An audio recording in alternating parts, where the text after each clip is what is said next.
ತೋಟವೆಲ್ಲ ಹಚ್ಚ ಹಸಿರಿನ ಹಾಸು. ಹಸಿರ ಹುಲ್ಲನ್ನು ಸೊಂಪಾಗಿ ಮೇಯುತ್ತಿರುವ ಗೋವುಗಳು.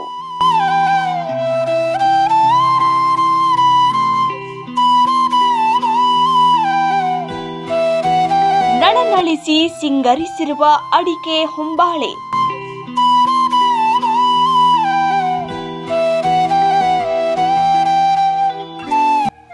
ಎಸ್, ಈ ಪ್ರಕೃತಿಯ ಸೊಬಗು ಕಂಡದ್ದು ಚಿಕ್ಕಮಗಳೂರಿನ ಮುಕ್ತಿಹಳ್ಳಿಯ ನೈಸರ್ಗಿಕ ಕೃಷಿಕ ಚಂದ್ರಶೇಖರ್ ಅವರ ತೋಟದಲ್ಲಿ. ಕೃಷಿಯಲ್ಲಿ ಸರಳತೆ ಹಾಗೂ ಸಹಜತೆಯನ್ನು ರೂಢಿಸಿಕೊಂಡು ಮಣ್ಣು ನೀರಿನ ಉಳುವಿನ ಜೊತೆಗೆ ಜಾಗತಿಕ ತಾಪಮಾನದ ತೀವ್ರತೆ, ವಿಷಮುಕ್ತ ಆಹಾರದ ಅನಿವಾರ್ಯತೆ ಇವುಗಳನ್ನು ಮನನ ಮಾಡಿಕೊಂಡು ಎಲ್ಲ ಜಾಗತಿಕ ಕ್ಲಿಷ್ಟತೆಗಳಿಗೂ ಕೃಷಿಯಲ್ಲಿನ ಬದಲಾವಣೆಯೇ ಕಾರಣ ಎಂಬ ಅಂಶವನ್ನು ನೈಸರ್ಗಿಕ ಕೃಷಿಕರಾದ ಚಂದ್ರಶೇಖರ್ ಅವರು ತಮ್ಮ ಕೃಷಿ ಬದುಕಿನ ಬಗ್ಗೆ ಹಂಚಿಕೊಂಡಿದ್ದು ಹೀಗೆ. ಈ ಜಮೀನು ತಗೊಂಡು ಅವಾಗ ಈ ಜಮೀನು ಬರಡು ಭೂಮಿ, ಇದರಲ್ಲಿ ಏನೂ ಇರಲಿಲ್ಲ. ಅಂದರೆ ಆರ್ಗ್ಯಾನಿಕ್ ಕಾರ್ಬನ್ನು 0.04% ಇತ್ತು, ಅಂದರೆ ನಿಲ್ಲು. ಮತ್ತು ಯಾವುದೇ ಪೋಷಕಾಂಶಗಳು ಇರಲಿಲ್ಲ, ಮಣ್ಣು ಅಸಿಡಿಟಿ ಆಗಿತ್ತು. ಹಾಗಾಗಿ ಇಂಥ ಮಣ್ಣನ್ನು ನಾನು ತಗೊಂಡು ಇದನ್ನು ಅಭಿವೃದ್ಧಿಪಡಿಸೋದೇ ಒಂದು ದೊಡ್ಡ ಸವಾಲಿನ ಕೆಲಸ ಆಯಿತು. ನಂತರ ಇದನ್ನು ಅಭಿವೃದ್ಧಿಪಡಿಸ್ತಾ ಹೋದೆ. ಇದು ನೈಸರ್ಗಿಕ ಕೃಷಿ, ಸಾವಯವ ಕೃಷಿ, ರಾಸಾಯನಿಕ ಕೃಷಿ, ಈ ಮೂರು ಮೆಥಡ್ಗಳು ಕೃಷಿನಲ್ಲಿದೆ. ಹಾಗಾಗಿ ಈ ಮೂರು ಪದ್ಧತಿಗಳಲ್ಲಿ ರಾಸಾಯನಿಕ ಕೃಷಿಯಿಂದ ಆದಂಥ ಅನಾಹುತಗಳನ್ನು ಅವಲೋಕನ ಮಾಡಿದ್ದೆ. ನಂತರ ಸಾವಯವ ಕೃಷಿ ಬಂತು. ಸಾವಯವ ಕೃಷಿ ಅಂತಂದರೆ ಯಾವ ರೈತ ತನಗೆ ಬೇಕಾದಂಥ ಎಲ್ಲ ಪರಿಕರಗಳನ್ನು ಮತ್ತು ಗೊಬ್ಬರ ಇರ್ಬೋದು, ಬೀಜ ಇರ್ಬೋದು, ಇದನ್ನು ತಾನೇ ಉತ್ಪಾದನೆ ಮಾಡ್ಕೊಂಡ್ರೆ ಅದು ಲಾಭದಾಯಕವಾಗ್ತಾ ಹೋಗುತ್ತೆ. ಇಲ್ಲ, ನಾನು ಕೆಮಿಕಲ್ ಫಾರ್ಮಿಂಗ್ನಲ್ಲಿ ಎಲ್ಲದನ್ನು ಹೊರಗಡೆಯಿಂದನೇ ತಂದು ನಾನು ಸಾವಯವ ಕೃಷಿ ಮಾಡ್ತೀನಿ ಅಂತಂದರೆ ಸಾವಯವ ಕೃಷಿಗಿಂತನೂ ರಾಸಾಯನಿಕ ಕೃಷಿಗಿಂತನೂ ಹೆಚ್ಚು ದುಬಾರಿ ಆಗ್ತಾ ಹೋಗುತ್ತೆ ಸಾವಯವ ಕೃಷಿ. ಹಾಗಾಗಿ ಜಪಾನಿನ ಪುಕೋಕ್ ಅವ್ರು ಮಾಡಿದಂಥ ಮೆಥಡ್ಸು, ನಮ್ಮವರೇ ಆದಂಥ ಸುಭಾಷ್ ಪಾಳೇಕರ್ ಮಾಡಿದಂಥ ಮೆಥಡ್ಸು, ಇದೆಲ್ಲದನ್ನು ನಾನು ಅಧ್ಯಯನ ಮಾಡಿದ್ನಲ್ಲ. ಹಾಗಾಗಿ ಸಾವಯವ ಮತ್ತು ರಾಸಾಯನಿಕ ಕೃಷಿಗಿಂತ ಭಿನ್ನವಾದದ್ದು ಸಹಜ ಕೃಷಿ ಅಥವಾ ನೈಸರ್ಗಿಕ ಕೃಷಿ ಅಂತೇಳಿ ಮನವರಿಕೆ ಆಯಿತು. ಆಗ ನಾನು ನೈಸರ್ಗಿಕ ಕೃಷಿನೇ ಆಯ್ಕೆ ಮಾಡ್ಕೊಂಡದ್ದು.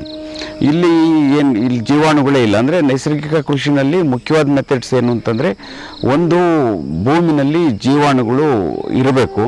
ಆ ಜೀವಾಣುಗಳು ಒಂದು ಗಿಡಕ್ಕೆ ಬೇಕಾದಂಥ ಎಲ್ಲ ಆಹಾರನ ಸಪ್ಲೈ ಮಾಡಬೇಕು. ಇದು ಒಂದು ಚೈನ್ ಲಿಂಕ್ ಮೆಥಡ್ಸ್. ಇದೆಲ್ಲ ಆ ಮಣ್ಣು ಮುಚ್ಚಿಗೆ ಆಗಿರಬೇಕು, ಆ ಮುಚ್ಚಿಗೆಯಿಂದ ಪೋಷಕಾಂಶಗಳು ಮಣ್ಣಿಗೆ ರಿಲೀಸ್ ಆಗ್ತಾ ಇರಬೇಕು. ಇದೆಲ್ಲ ಒಂಥರ ಚೈನ್ ಲಿಂಕ್ ಮೆಥಡ್ಸ್ ಆಗಿರೋದ್ರಿಂದ ಇದನ್ನು ನಾನಿಲ್ಲಿ ಮಾಡೋದಕ್ಕಾಗಿ ಫಸ್ಟು ದೇಶೀಯ ಹಸು ಅಂದರೆ ಅಮೃತ್ ಮಾಲ್ನ ತಗೊಂಡೆ ನಾನು. ಮಲ್ನಾಡು ಗಿಡ್ಡ ದೇಶೀಯ ಹಸುಗಳಲ್ಲಿ ಮಲ್ನಾಡು ಗಿಡ್ಡನೂ ಒಂದು, ಅಮೃತ್ ಮಾಲ್ ಒಂದು, ಗೀರು, ಸಾಯಿವಾಲ ಇವೆಲ್ಲವೂ ದೇಶಿ ತಳಿಗಳೇ.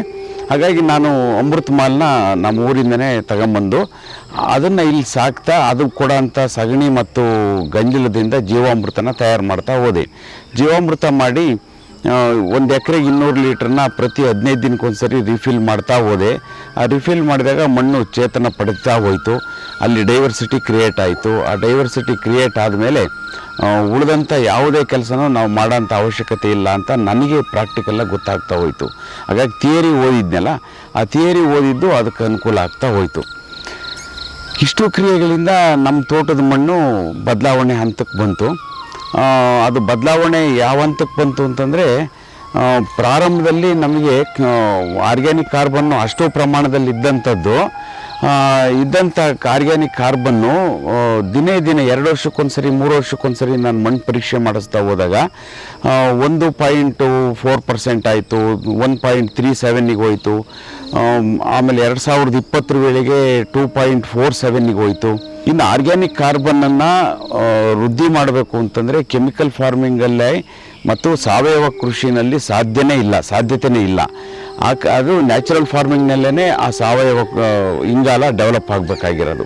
ಹಾಗಾಗಿ ಅದನ್ನೆಲ್ಲದನ್ನು ಮನಗಂಡು ನಾನು ಸಾವಯವದ ಇಂಗಾಲನ ಹೆಚ್ಚು ಡೆವಲಪ್ ಮಾಡಿ ಮೊದಲನೇ ಹಂತದಲ್ಲಿ ಅದಕ್ಕೆ ಆದ್ಯತೆ ಕೊಟ್ಟು ಮಾಡ್ತಾ ಹೋಗಿದ್ದು. ಮುಚ್ಚಿಗೆ ಆಯಿತು ಮಣ್ಣು. ಹಾಗಾಗಿ ಇಲ್ಲಿ ಬಿದ್ದಂಥ ಕಸ ಕಡ್ಡಿ ಎಲ್ಲದನ್ನು ಏನನ್ನೂ ನಾವು ತೆಗೆಯಕ್ಕೆ ಹೋಗಲಿಲ್ಲ. ಕಳೆಗಳನ್ನು ಬೆಳೆಸಿದೆವು. ಅಲ್ಲಿ ಡೈವರ್ಸಿಟಿ ಕ್ರಿಯೇಟ್ ಆಯ್ತಲ್ಲ, ಹಾಗಾಗಿ ಸಸ್ಯ ವೈವಿಧ್ಯತೆ ಹೆಚ್ಚು ಕ್ರಿಯೇಟ್ ಆದಂಗೆ ಆ ಸಸ್ಯಗಳೇ ಮಣ್ಣಿಗೆ ಬೇಕಾದಂಥ ಪೋಷಕಾಂಶಗಳನ್ನು ಮತ್ತು ಸೂಕ್ಷ್ಮಾಣು ಜೀವಾಣುಗಳಿಗೆ ಬೇಕಾದಂಥ ಆಹಾರನ ಅವು ಸಪ್ಲೈ ಮಾಡೋಂಥ ಕೆಲಸನ ಅವು ಮಾಡ್ತಾ ಹೋದು. ಹಾಗೆ ಮಾಡ್ತಾ ಹೋಗಿರೋದ್ರಿಂದ ಈಗ ನಮ್ಮ ತೋಟದ ಮಣ್ಣು ಪರಿಪೂರ್ಣವಾಗಿ ಬದಲಾವಣೆ ಆಗಿದೆ. ಈ ಪರಿಪೂರ್ಣವಾಗಿ ಬದಲಾವಣೆ ಆಗಿರೋಂಥ ಮಣ್ಣಲ್ಲಿ ಇಲ್ಲಿ ನಾವು ಏನನ್ನು ಬೆಳಿಬೋದು. ಇಲ್ಲಿ ಯಾವುದೇ ಒಂದು ಬೀಜ ಹಾಕಿದ್ರೂ ಅದು ಮೊಳಕೆ ಬಂದು ಸ್ವತಂತ್ರವಾಗಿ ಬೆಳೆಯೋಂಥ ಸಾಮರ್ಥ್ಯನ ಈ ಮಣ್ಣು ಕೊಟ್ಟಿದೆ.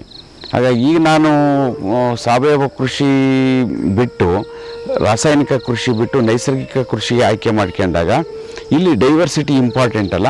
ಆ ಕಾರಣಕ್ಕಾಗಿ ನಾನು ಬಹುಬೆಳೆ ಪದ್ಧತಿಗೆ ಹೋದೆ. ಮೊದಲನೇದು ಮೇಜರಾಗಿ ಪ್ರಾರಂಭದಲ್ಲಿ ಬಾಳೆ ಹಾಕಿದ್ದೆ, ಆಮೇಲೆ ಅಡಿಕೆ ಹಾಕಿದೆ, ಆಮೇಲೆ ಕೋಕೋ ಹಾಕಿದೆ, ಆಮೇಲೆ ಕಾಫಿ ಹಾಕಿದೆ. ಇಷ್ಟು ಅದ್ರ ಜೊತೆಯಲ್ಲಿ ಬಳ್ಳಿ ಬೆಳೆಗಳು ಜೋಳ, ರಾಗಿ, ನವಣೆ, ಸಜ್ಜೆ, ಸಾಮೆ ಈ ಥರದವನ್ನೆಲ್ಲ ಚೆಲ್ತಾ ಅಲ್ಲೇ ಅದು ಮೊಳಕೆ ಬಂದು ಬೆಳೆಯೋ ಥರದಲ್ಲಿ ವ್ಯವಸ್ಥೆ ಮಾಡ್ಕೊಂಡೆ. ಮಾಡ್ಕೊಂಡ ಮೇಲೆ ಏನಾಯಿತು ಅಂತಂದ್ರೆ ಮಣ್ಣು ಬದಲಾವಣೆ ಆಯ್ತಲ್ಲ, ಬದಲಾವಣೆ ಆಗಿದ್ದು ಈಗ ನಮ್ಮ ತೋಟದಲ್ಲಿ ಒಂದು ಡೈವರ್ಸಿಟಿ ಕ್ರಿಯೇಟ್ ಆಗಿದೆ. ಉಳುಮೆ ಇಲ್ಲ, ಯಾವುದೇ ಗೊಬ್ಬರ ಹಾಕಲ್ಲ, ಸಿಪ್ಪೆನ ಗೊಬ್ಬರವಾಗಿ ಕನ್ವರ್ಟ್ ಮಾಡ್ತಾಯಿದ್ದೀನಿ. ಅದು ರೈತರಿಗೆ ಗೊತ್ತಾಗಲಿ ಅಂತ ಹೇಳ್ಬಿಟ್ಟು ಅದನ್ನು ಗೊಬ್ಬರವಾಗಿ ಕನ್ವರ್ಟ್ ಮಾಡಿದ್ದು. ಅದೆಲ್ಲದು ಸುಮಾರು ಒಂದು ಹೆಚ್ಚು ಕಡಿಮೆ ಒಂದು 120 ಟನ್ ಇತ್ತು. ಅದ್ರ ಜೊತೆಗೆ ಒಂದಿಷ್ಟೆಲ್ಲ ಮಿಕ್ಸ್ ಮಾಡಿಬಿಟ್ಟು ಒಂದೊಂದು ಬುಟ್ಟಿ ಗೊಬ್ಬರ ಹಾಕೋ ವ್ಯವಸ್ಥೆನ ನಾನು ಮಾಡ್ಕೊಂಡಿದ್ದೀನಿ. ಅಂದರೆ ಸಾವಯವದ ವಸ್ತುನ ಏನು ಸೇರಿಸಿದ್ರು ನಮ್ಮದೇ ಆಗಿದ್ರೆ, ಯಾವುದನ್ನು ಕೊಂಡು ತರದಲ್ಲೇ ನಾವೇ ಮಾಡಿದರೆ ಅದು ಲಾಭದಾಯಕವಾಗುತ್ತೆ.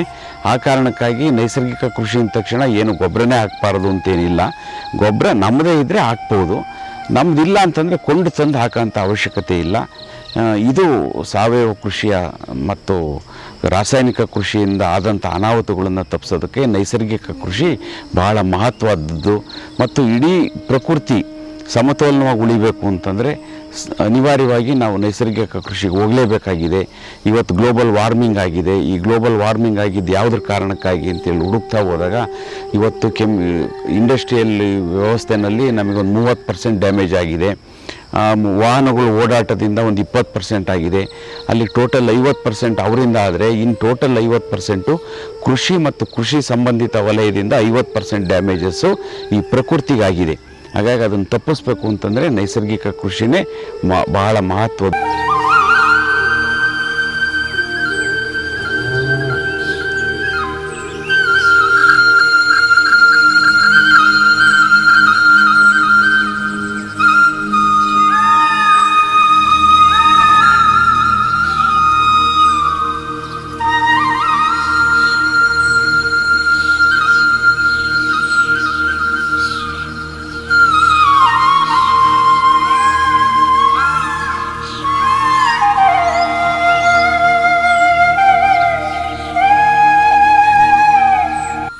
ಕೃಷಿಯಲ್ಲಿನ ನೈಜತೆಯನ್ನ ಸ್ವತಃ ಅರಿತುಕೊಂಡು ಒಂದೊಂದು ಹೆಜ್ಜೆಯನ್ನ ಇಡುತ್ತಾ ಇಂದು ಕೃಷಿಯಲ್ಲಿ ಉತ್ತಮ ಲಾಭ ಹಾಗೂ ನೆಮ್ಮದಿಯ ಬದುಕನ್ನ ಕಟ್ಟಿಕೊಂಡಿದ್ದಾರೆ.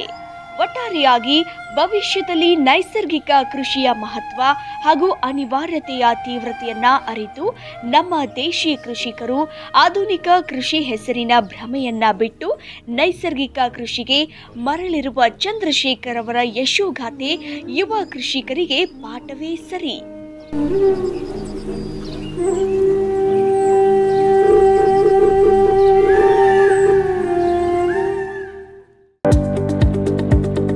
ವಿಶ್ವಾಸಾರ್ಹ ಸೇವೆ ನೀಡುತ್ತಿರುವ ಅತ್ಯಾಧುನಿಕ ಕಾಫಿ ಪಲ್ಪಿಂಗ್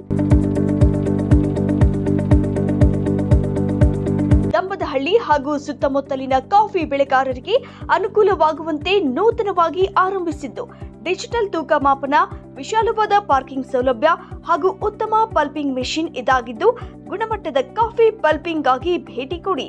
ಹೆಚ್ಚಿನ ಮಾಹಿತಿಗಾಗಿ ಕೆಳಕಂಡ ನಂಬರ್ಗೆ ಕರೆ ಮಾಡಿ.